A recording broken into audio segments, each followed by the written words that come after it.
Bonsoir, vous êtes bien sur boursicoté.com pour cette analyse technique Forex et matières premières. Nous pouvons constater toujours une continuité dans la dynamique que je vous présentais hier. Donc dans l'ensemble, on reste neutre tant que les cours évoluent entre 1,0992 et 1,11.45. Les cours donc prennent un petit biais baissier, on l'avait vu il y a quelques jours maintenant, avec cet enfoncement ici sur la bande de Bollinger inférieure. Retour ici sur la moyenne mobile 20 exponentielle qui agit vraiment comme une zone de résistance. Et bien tout cela appelle à une poursuite du mouvement baissier qui sera validé en cas de rupture ici de cette zone des 1,1027, le point bas de cette bougie ici significative. Donc pour l'instant on est sur un mouvement très court terme. Vous pouvez voir que la dynamique ici n'est pas très forte. Tant que l'on reste ici entre 1,0992 et 1,1145, eh bien nous avons une phase de neutralisation après la forte baisse qui a été consentie suite au résultat du référendum du Brexit.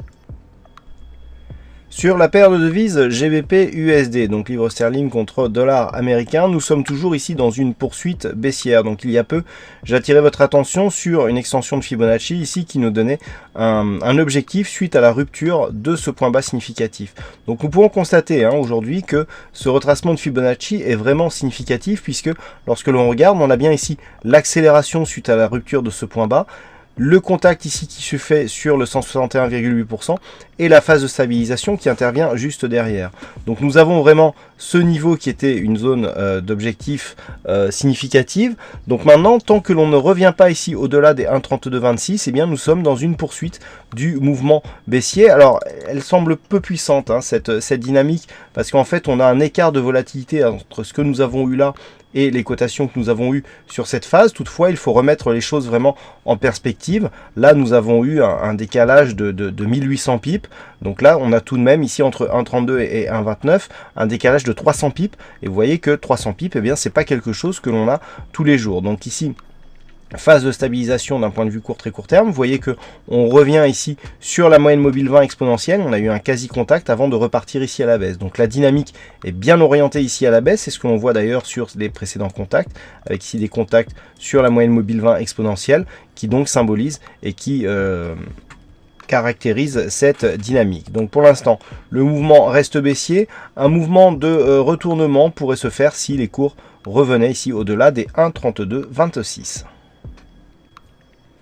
Et enfin sur l'or, nous sommes toujours dans les stigmates de la poursuite du mouvement ici haussier, puisqu'après ici il va vraiment marquer un point haut, dont on avait vu ici qu'il représentait une phase d'extension. Les cours sont revenus ici valider l'ancienne résistance comme une zone de support. On est venu tester une seconde fois donc cette zone de point haut, avant une phase d'hésitation.